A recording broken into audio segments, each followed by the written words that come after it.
Assalamualaikum warahmatullahi wabarakatuh. Alhamdulillahi wahdah, wassalatu wassalamu ala as-sayyid al-kamil bil fadail alladhi khasastahu fil azali bi sahibi jami'i sifatil kamaliyah al-munfaridi fi khalqihi wa khuluqihi bi ashrafil khususiyah النبي الأمي الحبيب العالي القدر العظيم الجاه المكتوب بين كتفيه خاتم النبوة ولم يخلق الخلاق خلقا مثله لا قبله ولا بعده أفضل منه وأكرم منزلته عند حضرة سلطان المملكة الأحدية وجعلته واسطة العظمى لأهل لا إله إلا الله Sayyidina Muhammad Rasulullah sallallahu alaihi wa ala alihi wa ashabihi fi kulli lamhati wa nafasin adada ma wasi'ahu ilmullahi amma ba'du. Hadratil muhtaram al-mukarramun, para sesepuh, bini sepuh, para alim ulama, khususnya pimpinan BC Nahdlatul Ulama, segenap para pengurusnya. Maaf kalau tidak bisa saya sebutkan satu persatu. Dan yang saya hormati para habaib, para alim ulama. Juga saya minta maaf kalau bila tidak bisa menyebutkan satu persatu, bukan berarti mengurangi hormat saya, cinta saya kepada para beliau. Dan yang saya hormati Bapak Camat, Pak Dan Ramil, Pak Kapolsek serta jajarannya, Bapak-bapak dari instansi pemerintahan, sipil, TNI, Polri yang selalu kita banggakan, panitia penyelenggara dalam rangka Pantura berzikir dan bersolawat, dan yang saya hormati Bapak Kepala Kelurahan atau Kepala Desa Pemanukan seperangkatnya, hadirin wal hadirat rahimakumullah. Yang namanya zikir adalah untuk menambah keimanan kita semuanya lebih jauh akan melihat kebesaran keagungan Allah Subhanahu wa taala.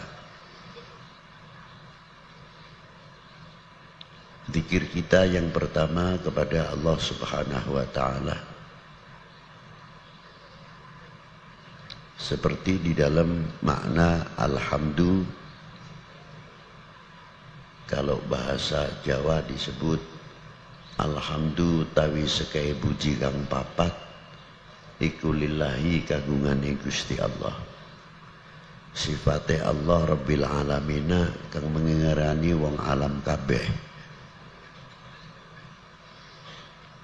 Di antara yang empat itu apa? Yang pertama puji qadim alal qadim, kalau Allah Ta'ala memuji kepada zatnya sendiri, seperti la ilaha illa ana fa'buduni. Yang kedua, pujinya Allah Ta'ala kepada hawadith, khususnya pujinya Allah Ta'ala kepada Nabi besar Sayyidina wa Maulana Muhammad sallallahu alaihi wasallam. Yang ketiga, pujinya hamba Allah, makhluknya kepada yang maha kuasa.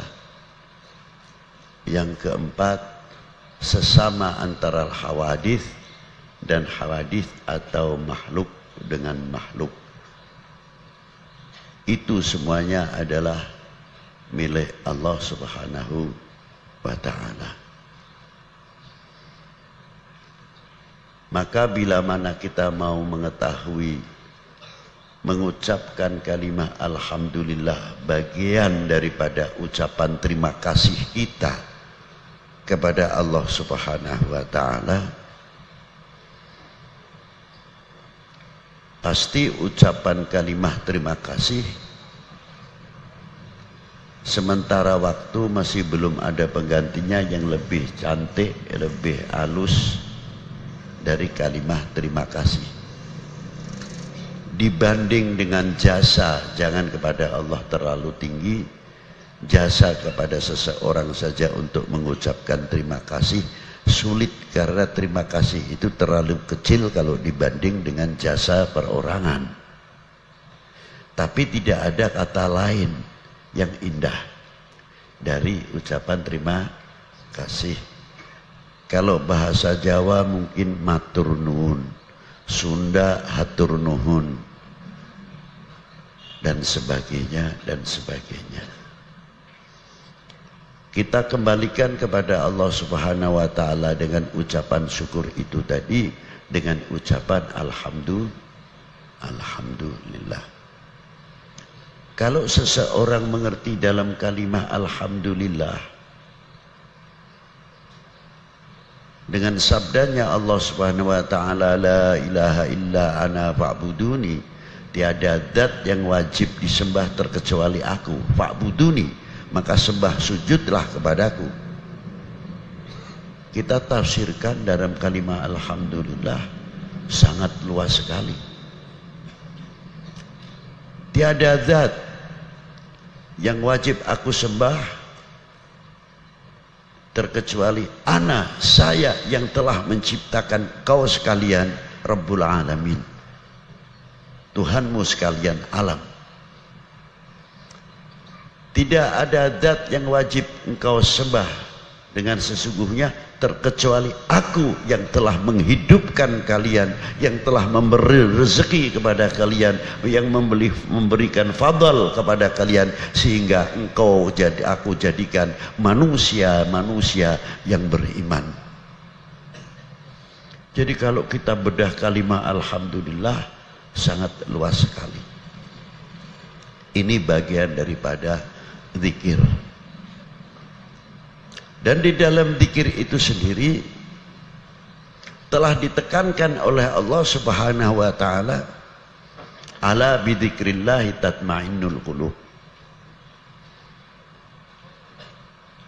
Apa sebabnya disebutkan ala bidzikrillah tatmainnul qulub? Membersihkan hati. Kalau hati bersih itu tenang.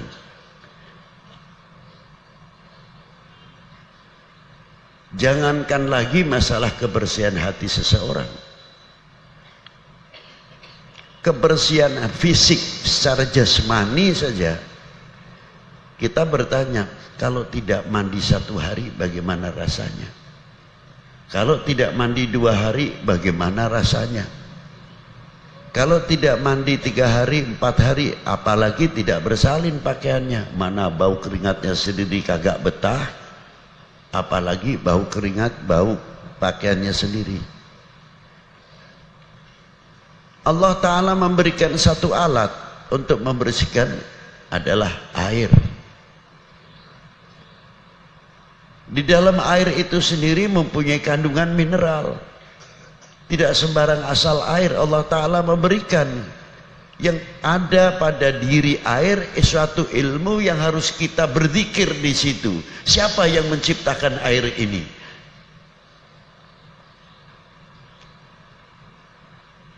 Ternyata di dalam mineral air tersebut ada kandungan zat besinya, zat kapurnya, belirangnya, dan sebagainya. Untuk siapa diciptakan? Bukan untuk manusia saja, tapi termasuk untuk pohon-pohonan dan termasuk untuk yang ditumbuhkan di bumi pertiwi ini.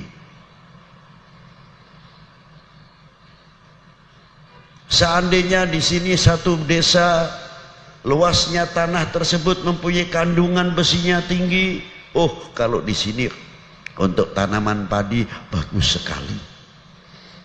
Tapi satu wilayah kandungan kapurnya lebih tinggi, oh ini untuk buah-buahan istimewa sekali. Itulah yang dijadikan alat untuk membersihkan tubuh manusia yang mempunyai kandungan mineral, di antaranya dalam butiran-butiran apa yang ada di dalam permineral dalam air, di antaranya zat besinya, zat kapurnya, belirangnya. sangat istimewa sekali. Maka Allah Ta'ala berfirman, aku menciptakan air ini adalah hidup.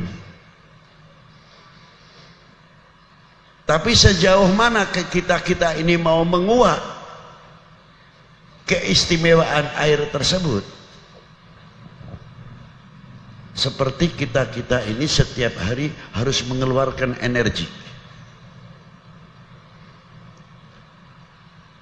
Sebelum kita mengeluarkan energi yang lebih jauh, dididik oleh Allah Ta'ala dengan fisik. Apa? Di samping satu yang pokok kewajiban kita sholat, tapi hikmatut tasyri'nya kita dikenalkan supaya adaptasi. Sholat subuh 2 rakaat. Bagaimana ketika kita sujud, rukuk dulu untuk menetralisir. Begitu kita bangkit, sami Allahu liman hamidah. Waktu kita sujud, subhana rabbiyal a'la wa bihamdih, dinetralisirkan, distabilkan keberadaan. Bagaimana kedua urat nadi yang kuat di punggung ini tertarik pada waktu sujud, di waktu yang lembab, yang akan menghadapi pertama kali sinar matahari keluar, yang akan membawa pengaruh ultraviolet pada diri setiap manusia. Jadi sholat subuh itu tidak sembarangan.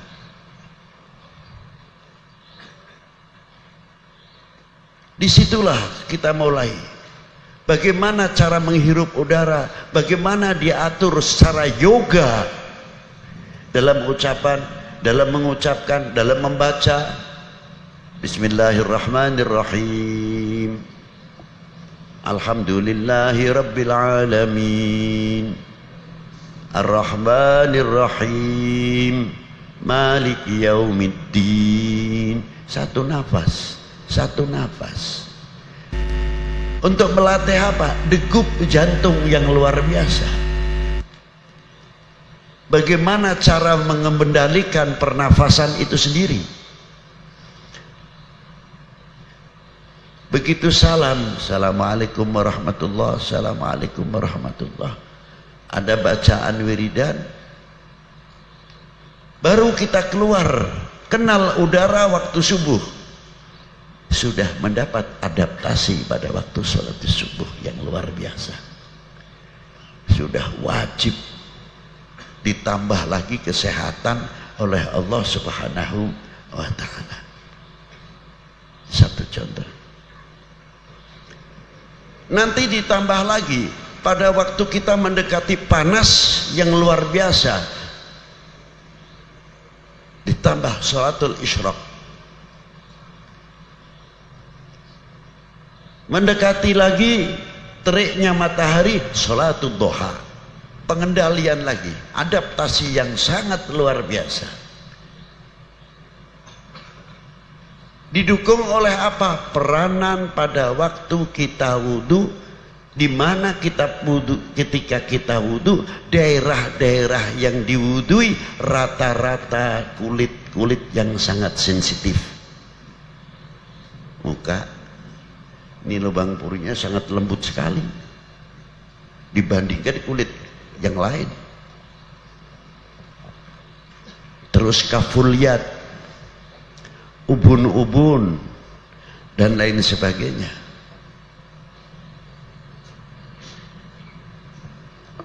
Maka ketika kita wudhu, supaya apa? Pori-pori itu sendiri supaya terkendali dengan baik. Dengan apa tadi semuanya? Dengan air. Waktu mendekati waktu duhur, waktu capek-capeknya di sawah, lebih-lebih terasa kalau Ramadan.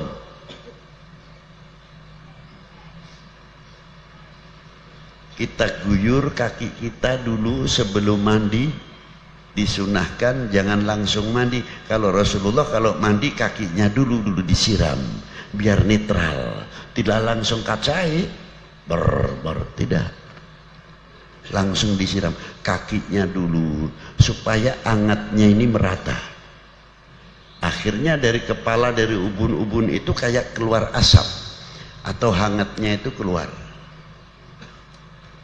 Itu istimewanya. Setelah itu selesai baru mengguyur air dengan pundak yang sebelah kanan, bukan langsung biur biur biur, tidak. Kesehatan sudah sangat luar biasa. Masuk kolahnya pun sudah dituntun oleh baginda Nabi supaya kalian sehat. Masuk kaki kiri, betul memang kelihatannya sunnah, tapi dalam dunia Islam sangat rasional, sangat logik. Mengapa setiap masuk ke kamar mandi harus kaki kiri dahulu? Karena kaki kiri hubungannya paru-paru sebelah kanan. Tapi kalau kaki kanan hubungannya jantung langsung. Kaki kanan paru-paru sebelah kiri yang menyentuh jantung langsung. Ketika kita masuk ke kamar mandi kaki kiri dahulu, pertama mendapatkan pahala karena ittiba sunnatun Nabi sallallahu alaihi wasallam. Diberi kesehatan oleh Allah Ta'ala. Sekiranya ada baksil, bakteri, virus dan lain sebagainya yang ada di kamar mandi yang tidak kita ketahui, telah ditangkal dahulu oleh paru-paru sebelah kanan karena kita masuk ke kamar mandi pakai kaki kiri. Loh, itu hebatnya. Begitu kaki kanan mengayuh, terhempaslah semuanya yang sebetulnya masuk ke jantung. Maka terkadang ada orang mendadak di kamar mandi tidak bisa apa-apa, bahkan sampai meninggal di kamar mandi. Apa sebab? Boleh kita selidiki. Itu pertama kali dia mandi tidak kakinya dahulu. Itu menjauhkan dari stroke, menjauhkan dari gejolak jantung yang ada pada diri kita masing-masing. Itu diantaranya. Namun kita selalu membersihkan badan dan pakaian belaka. Berapa kali setiap hari? 5 kali dengan wudhunya. Wudhu, tiap mau sholat wudhu. Ada yang wudhu sunnah, yang sudah mudawamatil wudhu tetap pakai wudhu lagi. Untuk apa? Mencapai sholat syukrul wudhu. Itu diantaranya di dalam wudhu. Nah, kita bertanya, berapa kali kita mencuci hati kita setiap hari? Kalau fisik sudah berapa kali setiap hari? Air wudhu dan sebagainya. Sumber segala-galanya penyakit di sini, terutama sifat-sifat madmumah, sifat-sifat rodail fi qulubina, dalam hati kita. Itu sumbernya. Berapa kali setiap hari kita harus membersihkan? Kalau fisik sudah, tempatnya takabur, sombong, ria, sum'ah, dengki, hasad, semuanya di sini. Kalau melihat tetangga kaya senang, hati kita timbul hasad. Tidak kita mengucapkan alhamdulillah bapak fulan teh kamari teh masih kawas kieu keberadaan anak. Alhamdulillah dipaparing ku Gusti ayeuna teh parantos bareng har. Moga-moga. Mestinya kita harus datang kepada beliau. Kang, punten jangan diborong sendiri. Kenapa? Cobalah kaca bekasi bacaan apa yang bisa seperti supaya saya seperti Akang lah. Gimana? Saya datang ke tempatnya ajengan anu. Ya tolong dong bagiin saya. Kalau mamang Akang teh bisa zakat. Minta supaya bisa zakat cuma apa Akang saja. Saya pun ingin kok Akang bisa bikin masjid. Kalau Akang bikin masjid saya bisa ikut bikin masjid sama-sama. Tidak hitung 10 sak semen. Jangan nyumbang, ikut bangun masjid kok disumbang. Masjid yadul ulya di atas. Jadi kita ikut bangun masjid gitu. Kalau masjid disumbang jatuh berarti namanya. Siapa yang akan ikut Bangun masjid, saya Bib, berapa? 1 sak semen, setengah sak semen, setengah kilo, ada yang 1 kilo, saya bata, saya ikut bangun. Terhormat namanya, istimewa. Sumbangan masjid, ya Allah, masjid disumbang. Nah, coba di kitab Ihya itu ada keterangannya Imam Ghazali. Itulah. Kalau kita tahu, coba nih disuruh baca saya tiap malam tuh suratul Waqiah 3 kali, tapi hatinya dijaga, jangan ta'alluq kepada ayatnya, ta'alluq kepada yang mempunyai ayat. Hatinya terpaut kepada Allah Ta'ala, jangan terpaut kepada bacaannya. Ya hatur nuhun, baca alhamdulillah, ini bangkit, ini bangkit.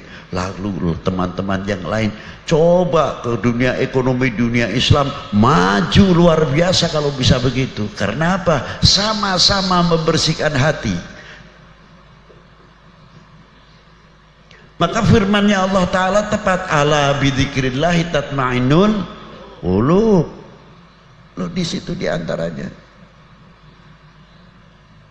ada kiai, anaknya tanya, pesantren di mana? Di sini, di sini. Wah, hebat. Terus maju. Karena sebab kalian desa ini nanti akan maju. Jangan sampai ada anak santri baru pulang dari pesantren atau dari perguruan tinggi bisa ke masyarakat, malah kitanya menghalang-halangi. Ujung-ujungnya takut kalah pengaruh. Niati nih. Tapi kalau kita yang hidup hatinya karena ala bidzikrillah tatma'innul qulub, bangga mestinya. Dalam dunia Islam sangat luas sekali. Apa diantaranya? Mungkin di sini masih ada atau tidak, kita kurang tahu. Kalau di kampung saya di Jawa Tengah khususnya, kalau ada orang meninggal, para bapak saksikan, ini mayit sayanya, saya masih ada nggak di sini? Alhamdulillah. Berarti tidak masuk akal. Ya bisa masuk akal. Loh kenapa kok bisa tidak masuk akal? Loh bagaimana tidak? Yang saya disuruh menyaksikan si A ini baik, ternyata saya tahu. Kenapa? Suka kesurupan botol katanya. Bukan jin saja. Suka kesurupan botol. Wah, gawat ini. Iya. Ya kemarin masih zaman sedikit-sedikit kesurupan kan begitu. Sampai jin juga datang ke tempat saya, dedengkotnya jin. Ini sih cerita kelakar saja. Datang kuyainya jin rombongan. Assalamualaikum, waalaikumsalam. Saya kaget. Wah, antum dari mana? Saya gobilah jin bibet. Aduh gawat ini. Jin lagi. Saya tanya keperluannya apa yai? Kan di tempat panjenengan luar biasa, Masya Allah. Katanya jinnya ngomong kiai-kiainya itu, Habib saya mau minta tolong, mau minta ijazah ayatul kursi. Lu ayatul kursi kok sampai jauh-jauh amat sih datang ke sini? Enggak. Saya ingin mustajabah ketika membacanya. Minta ijazah dari Habib. Sebentar, apa sih sebabnya? Di kampung kami ini banyak kesurupan, jin-jin kesurupan. Lu kenapa? Kesurupan manusia. Bukan kalau kita kesurupan jin, jinnya nggak mau kalah. Ya di tempat kita pun banyak jin kesurupan manusia. Ya Allah. Ini sih cerita belaka. Maksudnya nyindir kita. Jin yang muslim, yang mukmin banyak. Kita harus juga husnudzon sama jin kok.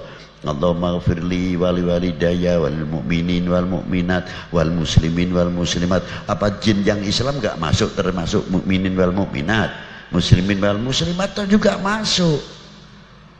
Nah, itulah. Ma'asyiral muslimin rahimakumullah. Ini hati ini sangat penting sekali, kembali kepada hati kita. Jadi bagaimana hati kita ini? Coba lihat ketika kita melihat ada orang mati yang tidak masuk akal. Apa sih maksudnya? Yang jelas orang baik, kalau orang baik sih kita tidak berbicara. Ini tidak baik, kita tahu persis kelakuannya nggak benar. Masa iya kita suruh mengucapkan baik? Kalimah baik akan mengangkat, menolong kepada mayit tertentu untuk mendapatkan lebih mudah keringanan di kuburnya dan keringanan dosa-dosanya yang mereka lakukan. Ringan, kalimah baik. Tapi yang istimewa bukan di sini. Apa? Kalau kita sudah berani mengatakan baik, ya tolong jangan diungkit-ungkit yang dahulu. Selesai, finish, tutup buku. Itu maksudnya. Kita sudah mengatakan baik, masih menceritakan almarhum atau almarhumah yang sudah tidak ada. Tuh, jangan meniru itu. Tuh waktu hidupnya tuh, lihat tuh. Begitu begini, sudah mati jangan diomong terus. Kita sudah mengatakan baik, tapi kita tidak konsekuen. Kasihan anak keturunannya. Coba kalau anaknya menjadi anak baik dan sebagainya, kalau orang tua yang bijaksana begitu ditanya, nak kamu sekarang pesantren di mana? Sama pesantren di tempat ini, alhamdulillah. Meneruskan perguruan tingginya kagak lo? Iya pak, saya ambil apa? Ambil pertanian, ambil. Bagus. Kampung ini memerlukan kalian untuk ke depan. Kalau mamang teh kolot, ngagantungkan ente ke depan teh, ke payunat di bundak ente. Sahadei. Siapa lagi kalau bukan kalian-kalian ini? Hatur nuhun mang. Tapi ulah kawas bapaknya nih. Waduh. Jangan kayak bapakmu, jangan kayak eyangmu. Ini orang sudah mati masih dibawa. Kalau orang yang bijak bukan begitu. Begitu. Betul kamu, di mana masih pesantren? Alhamdulillah, saya ingin punya anak seperti kalian. Nah, lu kenapa? Jangan begitu. Ya iya, kita bukan main-main. Kamu luar biasa berarti. Kayak apa bapakmu di kuburnya bahagianya melihat mempunyai anak seperti kalian. Berarti kalian bisa membanggakan kedua orang tuamu. Luar biasa kalian. Bukan dibuka aibnya, malah diangkat. Berarti kamu anak yang baik luar biasa. Begini kan? Bukan terus begini kan dijatuhkan. Itu dakwah, ala sabili dakwah. Jadi ternyata menyatakan baik, tutup semuanya. Supaya kita tidak mengungkit-ungkit yang lain. Nah, ini semua peranannya di mana? Di sini. Di hati. Nah, dengan zikir itu tadi menghasilkan apa? Ala bidzikrillahi tatmainnul qulub. Yang intinya di ahli tarekat nanti ketinggian. Saya tidak mau berbicara tarekat di sini dahulu. Zikirnya saja. Kita bisa mengambil manfaat buahnya zikir atau tidak. Kalau kita sudah merasa bisa mengambil manfaatnya zikir, zikir ini semua umat insya Allah tenang semuanya. Sebab mustahil janjinya Allah tidak tepat. Sebab kalau Allah Ta'ala sudah berjanji, ala bidzikrillahi tatmainnul, tetap itu. Yang kedua, zikrun Nabi. Allah Ta'ala telah memuji kepada Rasulullah Sallallahu Alaihi Wasallam. Di antaranya apa? Allah Taala tidak pernah memanggil dengan kekasihnya Sayyidina Muhammad Sallallahu Alaihi Wasallam dengan panggilan ya Muhammad atau ya Ahmad. Kalau kepada lainnya, nabi-nabi yang lain, oh kita dipanggil ya Musa wa ya Ibrahim wa Isa wa Yaqub wal asbat. dan lain sebagainya. Tapi kepada Nabiuna Maulana Muhammad sallallahu alaihi wasallam selalu memanggil dengan nama kebesaran-kebesaran Nabi kita. Yasin, ya ayyuhan nabi, ya ayyuhar rasul, ya mudaththir, ya muzammil, dan lain sebagainya. Kebesaran Rasulullah sallallahu alaihi wasallam. Ternyata panggilan itu meningkatkan wibawa perorangan atau golongan atau bangsa ini. Bisa. Karena apa? Karena mencangkut masalah urusan akhlak wal adab. Misal, saya tahu Pak Lurah kami, Pak Lurah kita ini umurnya jauh lebih muda dari saya. Saya satu kampung.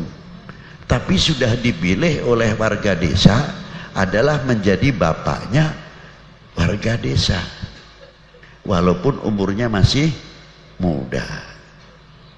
Yang satu ustadz, walaupun masih muda sudah diangkat guru, namanya guru. Yang wajib kita hormati tidak melihat kemudaannya, tapi kita melihat ilmunya.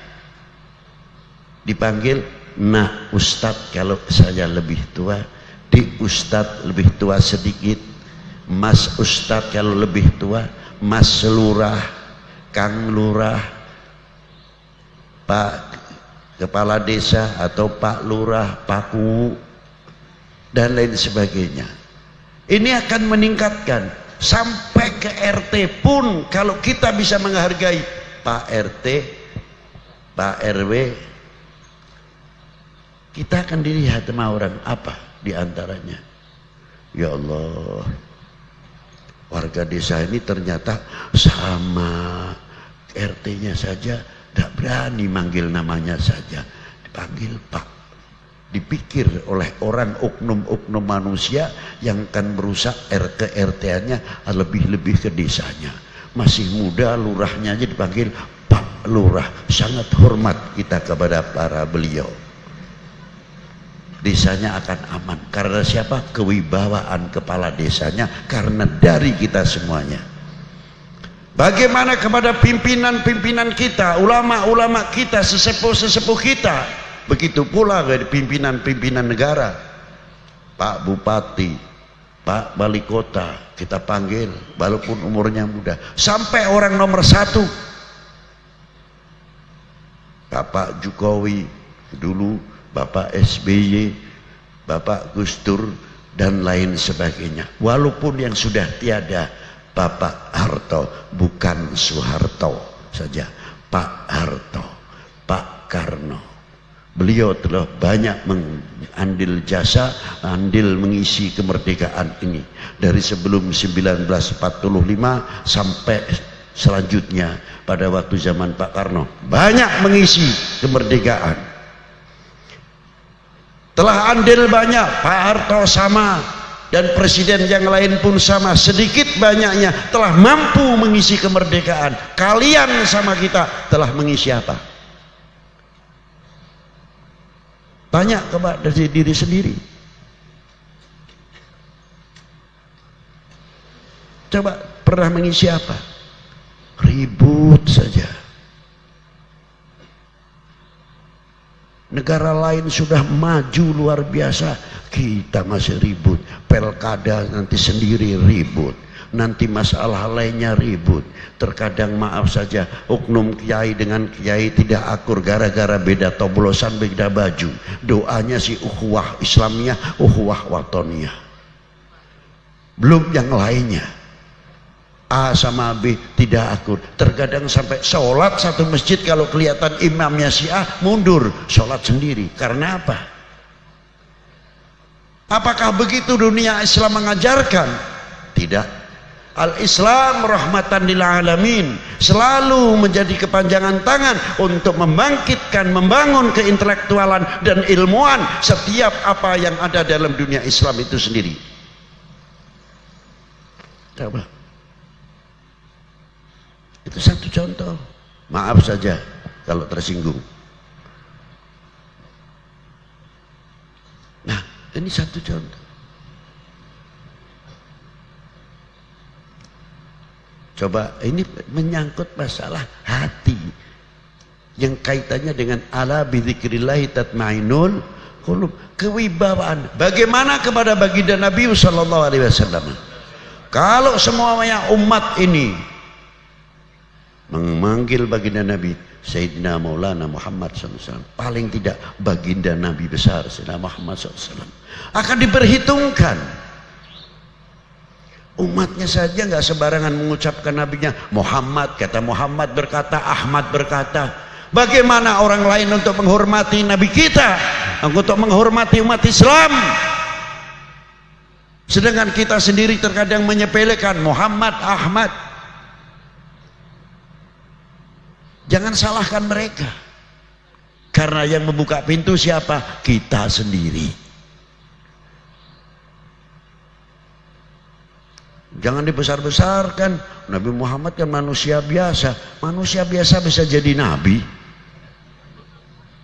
Aneh lagi. Manusia biasa kok bisa jadi nabi? Bisa jadi rasul? Kita kalau makan, maaf saja, membutuhkan piring yang bersih nggak kira-kiranya? Apa piring kotor? Betul. Nasi harus ditempatkan yang bersih. Nah, kira-kiranya wahyu kalah dengan nasi? Mau menempatkan wahyu yang sifatnya sama seperti kita, mustahil. Pasti piringnya yang lebih bersih. Tidak bisa disamakan. Nah, kalau kita manusia biasa, baginda Nabi kan sama dengan kita, sama aja kagak kok, berlebihan. Gimana? Loh itu. Kalau Rasulullah basyarun mithlukum, sama seperti kita ini, lalu kita ini nilainya apa? Inilah. Maka dari itu perlunya dengan adanya peringatan Maulidin Nabi sallallahu alaihi wasallam. Kita singgung sedikit sebelum ke sana.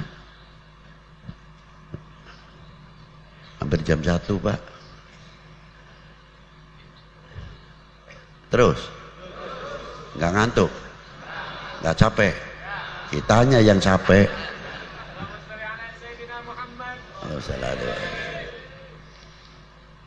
Nah, kita tahu tadi di Indonesia ini alhamdulillah dari maulud besar sampai maulud kecil komplit ada. Loh, kok ada maulud kecil? Iya, Bib, ada. Apa itu maulud kecil? Ibu-ibu cantik-cantik dengan pakaiannya rapi dulu, berdiri di kecamatan atau di mana, ibu kita Kartini putri sejati. Apa itu? Tidak maulud Kartini 21 April kelahiran dilarang dulu, jangan maulud Nabi yang diributkan.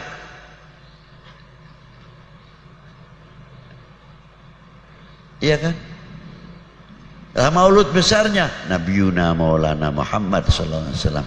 Ya Nabi salam alaika, ya Rasul salam alaika, ya Habib salam alaika, salawat.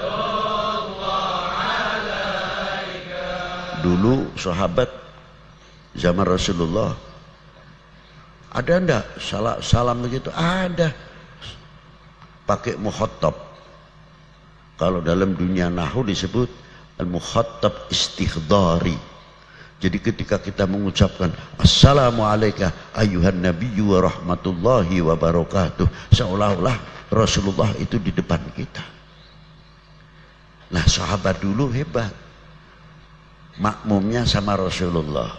Dalam sholatnya para sahabat, imamnya Rasulullah selalu mengucapkan assalamu alayka ayuhan nabiyyu wa rahmatullahi wa barakatuh. Yang sholatnya di masjid lain, mungkin makmuman dengan sahabat lain, tetap mengucapkan assalamu alayka ayuhan nabiyyu wa rahmatullahi wa barakatuh. Mungkin Rasulullah masih kumpul dengan sahabatnya, masih ijma', masih pertemuan, masih ada di masjid yang masih menjalankan sholat tahiyatul masjid atau syukur al-wudu, assalamu alayka ayuhan nabiyyu wa rahmatullahi wa barakatuh.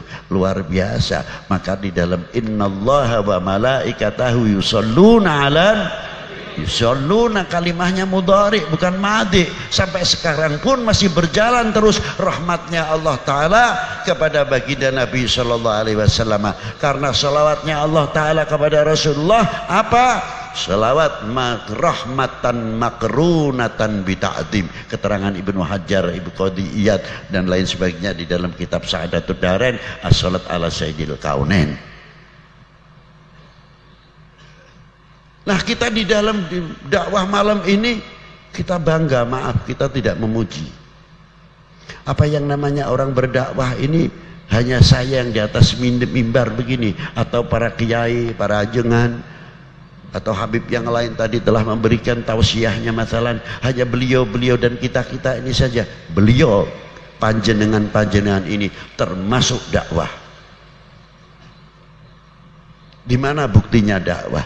Menjadi mustamiin yang diam seperti malam hari ini, itu akan menjadi perhitungan yang luar biasa. Sayang di sini ya, kalau tidak ada rupanya, tidak ngundang rupanya apa diundang. Ini kalau di belakang kita ini umpamanya ada TNI-nya, ada Polri-nya, habaibnya, ulamanya, tambah kekuatan yang luar biasa. Ini akan memecah belah umat, akan memecah belah bangsa ini, akan menggoyahkan NKRI. Tidak mampu, karena ini lihat malam hari ini kumpulnya TNI, Polri, ulama, umat bersama-sama. Pasti diperhitungkan. Karena dengan adanya pertemuan yang demikian itu akan menyambung tali silaturahmi antar pejabat dengan umat, umat dengan pejabat, ulama dengan pejabat, ulama dengan umatnya, selalu bertalian. Itu menjadi perhitungan yang luar biasa dalam kekuatan, paling tidak. Coba itu satu. Selagi di Indonesia ini masih ada ijma, pertemuan yang seperti begini, maulud Nabi, manakiban, haulan dan lain sebagainya, sulit untuk bisa memecah belah Indonesia. Allahumma itulah. Ma'asyiral muslimina rahimakumullah. Itu diantara pertemuan dakwah panjenengan di mana? Diperhitungkan. Umat Islam kalau dakwah mendengarkan fatwa kiainya, ulamanya kok bisa tenang, hebat, luar biasa. Itu baru ngadepin umat sama ulamanya, sudah begitu tenang. Jangan main-main lu dengan umat Islam. Tuh taatnya umatnya kepada kiainya, taatnya kepada ulamanya, taatnya kepada habaib, perlu diperhitungkan, jangan sembarangan. Itu baru begini saja sudah diperhitungkan. Haibatul Islam wa haibatul ulama ilmu minin, dan haibah wibawa bangsa ini pada umumnya akan diperhitungkan. Begitu umat taatnya kepada tokoh agamanya, kalau diberi keterangan oleh tokoh agamanya, entah itu Buddha, entah itu Hindu, entah itu Nasoro dan sebagainya, umatnya tenang dan sebagainya, itu menjadi perhitungan. Itulah kekuatan Indonesia. Itu disitulah. Ma'asyiral muslimin rahimakumullah. Makanya kita tanya terkadang, Beb, maaf saja, ini kan sudah bulan Maulud, bukan bulan Maulud, kan masih jauh bulan Maulud, kok masih ada sih maulid Nabi segala. Ya nggak ada salahnya kalau di dunia pesantren sih tidak mengenal bulan. Kalau saya dulu dalam pesantren tiap malam Jumat berjanji Syaraful Anam dan lain sebagainya, kita biasa membaca. Tapi seperti besar begini, ya enggak apa-apa. Kenapa sih Maulid Nabi, zikrul Nabi kok? Sedangkan sekarang saja itu zikrul ulama penting, apalagi zikrul Nabi. Ada kholnya ajengan fulan, ajengan fulan, ajengan fulan. Apa maksudnya? Supaya umat tidak kepaten obor, keparmen obor. Kalau kita sudah keparmen obor, akhirnya akan menjadi umat dan bangsa ini paling mudah digoyah karena kita banyak melupakan. Siapa yang memperjuangkan bangsa ini dari belenggu penjajah, kemerdekaan dari belenggu penjajah dan kebodohan? Para beliau yang telah mendahului kita. Tapi kita banyak yang sudah melupakan sejarah-sejarah para beliau. Kita jarang mengenal jasa-jasa para beliau. Tahu kita merah putih sudah berkibar. Jangan ke Maulidin Nabi dahulu kita jawab peringatan 17 Agustus. Seumpamanya tidak diulang terus dengan hari proklamasi. Tadi ada lagu Indonesia Raya enggak? Loh kenapa? Ya gimana? Di Pekalongan tiap anggota setiap kita setelah bacaan maulud pasti ada lagu Indonesia Raya dan pembacaan teks Pancasila. Loh. Ya kenapa teks Pancasila harus dibaca? Yang pertama ketuhanan yang Maha Esa kok. Kalau mau dihilangkan berarti hilangnya ketuhanan yang Maha Esa. Berarti kita menghilangkan ketuhanan yang Maha Esa. Di Pekalongan dibaca di manapun. Indonesia tanah airku, tanah tumpah darahku. Ayo bareng.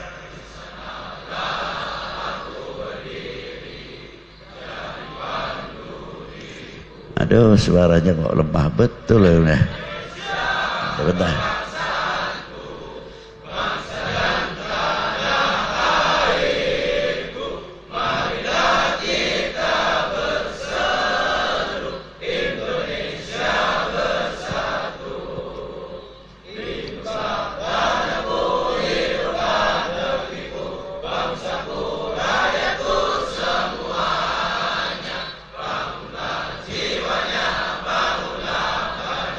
Untuk Indonesia Raya, Indonesia Raya merdeka. Nah gitu kan.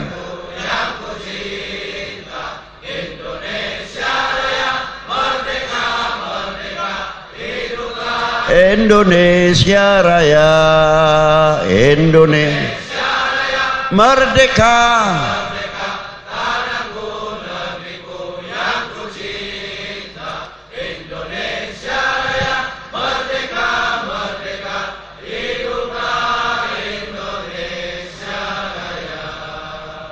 Coba kita ulang-ulang itu lagu itu setiap 1 tahun sekali, hari detik-detik proklamasi di Jakarta. Dalam pengibaran Sangsaka Merah Putih diiringi pasti dengan lagu Indonesia Raya, lagu kebangsaan. Mengapa demikian? Karena lagu Indonesia Raya sedikit Pak ya,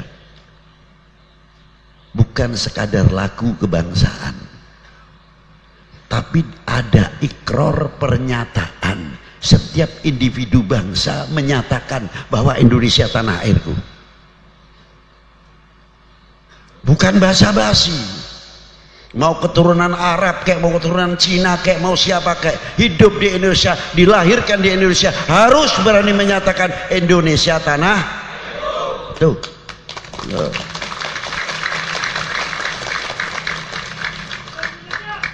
Itu diantaranya.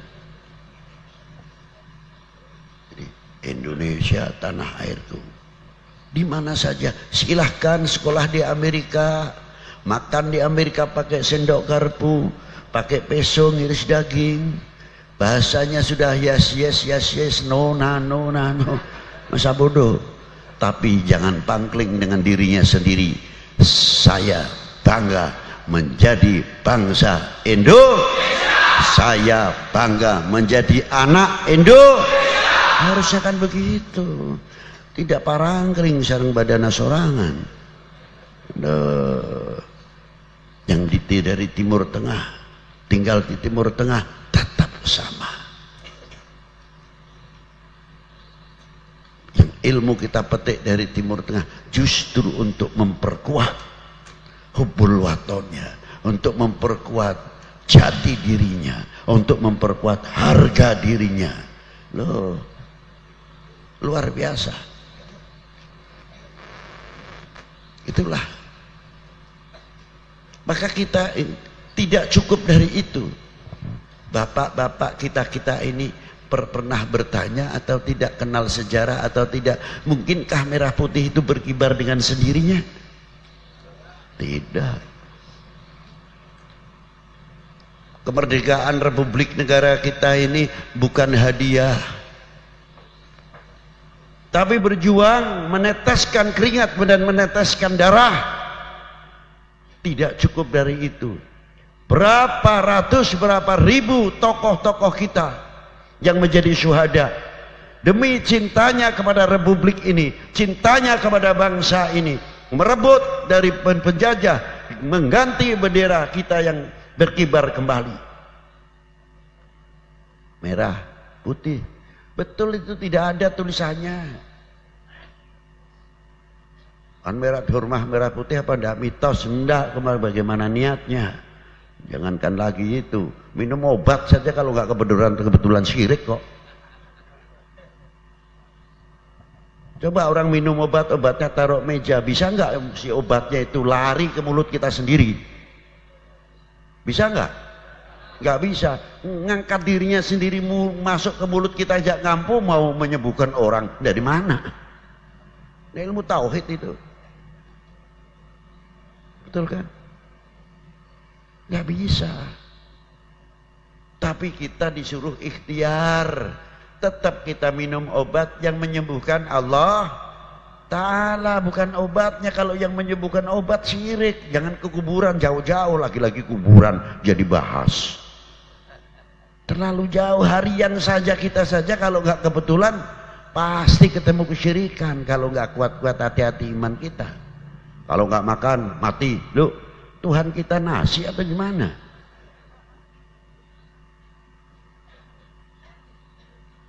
Nah itulah. Di zaman Rasulullah SAW di dalam perang Uttah, sahabat Ja'far bin Abi Thalib, bagaimana cara mempertahankan bendera supaya tidak jatuh ke tanah, padahal kakinya sudah habis, ditebas, tangannya ditebas, cuma dengan sebab lehernya saja yang menghempit daripada tiang bendera supaya bendera itu tidak jatuh ke tanah. Apakah itu mitos? Yang kedua, Rasulullah mencium Hajar Aswad. Kita jamaah haji kalau berangkat umroh ataupun haji mencium Hajar Aswad. Apakah kita mitos? Apakah Rasulullah memitoskan daripada Hajar Aswad? Tidak. Justru Hajar Aswad mendapatkan muliaan dari baginda Nabi sallallahu alaihi wasallam. Zamzam mendapatkan kemuliaan karena pernah untuk mencuci Rasulullah mau Isra. Rasulullah mulia karena Zamzam atau Zamzam mulia sebab Rasulullah sallallahu alaihi wasallam? Zamzam mulia sebab Rasulullah, Hajar Aswad mulia sebab Rasulullah sallallahu alaihi wasallam.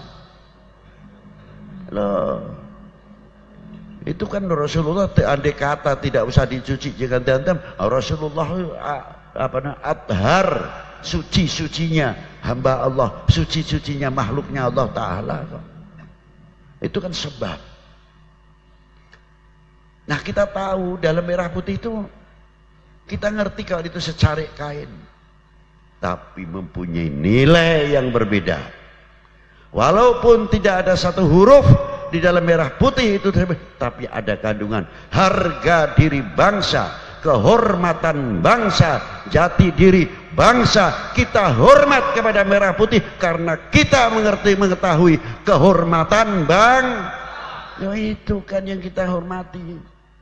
Oh, mitos kentos apa lagi.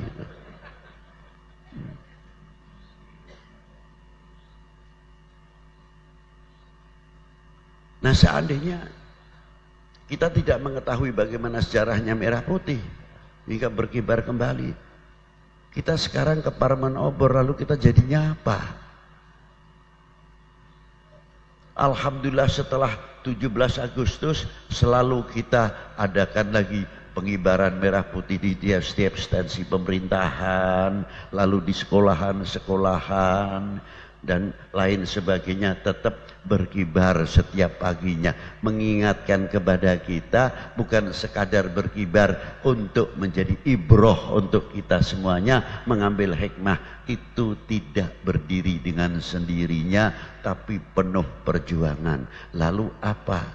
Harusnya kita malu kepada tokoh-tokoh pejuang-pejuang kita yang aktsaruhum dari para ulama zaman itu, zaman Hizbullah dan lain sebagainya, yang ikut andil besar memerdekakan bangsa ini dari belenggu penjajah dan kebodohan. Sekarang kita sudah banyak melupakan tokoh-tokoh ulama siapa yang dibuang Belanda, termasuk Ki Rifai Pekalongan, Ki Hasan Maulani, Manado asli Kuningan.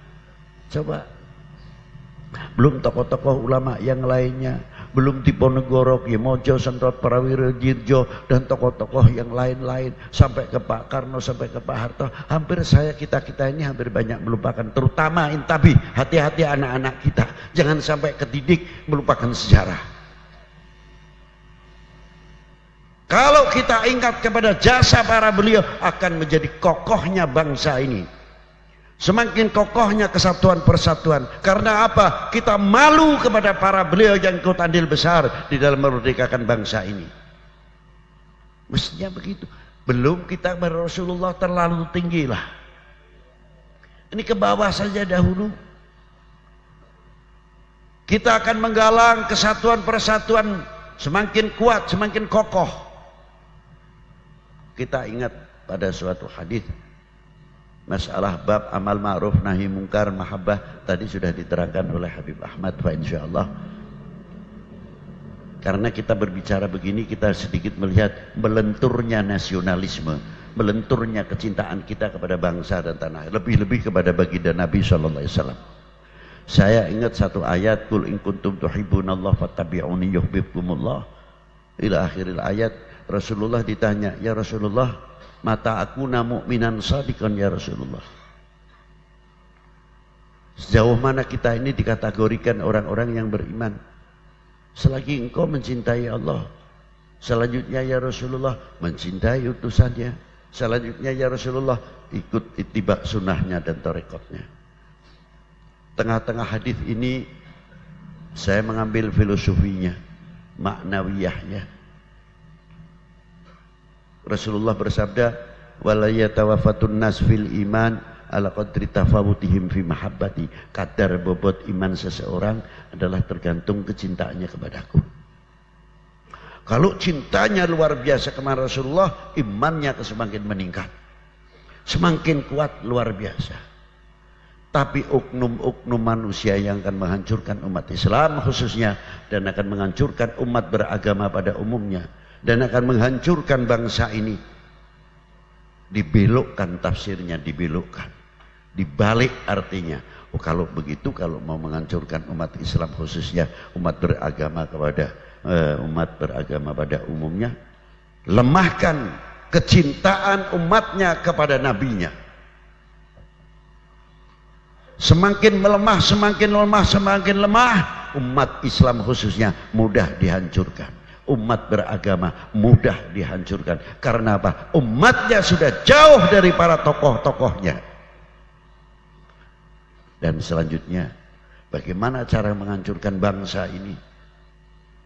Jauhkan masyarakat ini, bikin hoak supaya tidak percaya dengan pemerintahnya, tidak percaya dengan TNI-nya, tidak percaya dengan Polri-nya, selalu prasangka buruk kepada para beliau.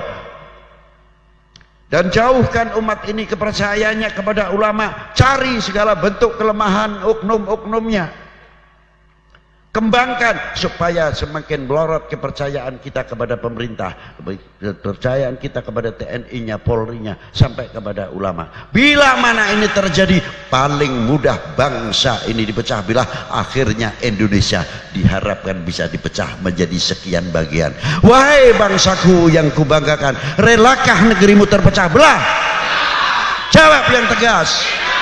Buktikan kalau tidak. Lah itulah.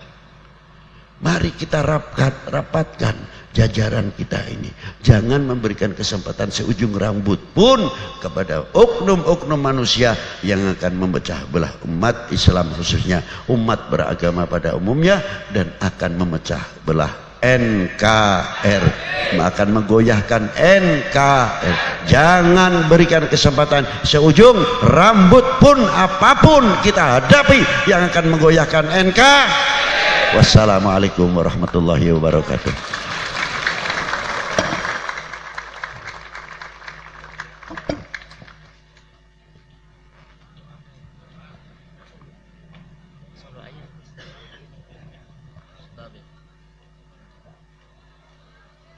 Bismillahirrahmanirrahim.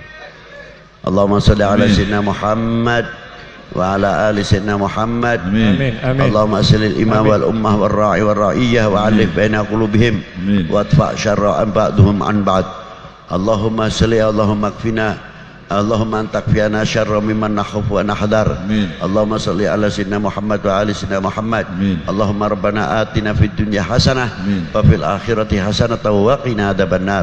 Wa sallallahu ala sayyidina Muhammadin wa alihi wa sahbihi wa baraka wa sallam. Walhamdulillahi rabbil alamin.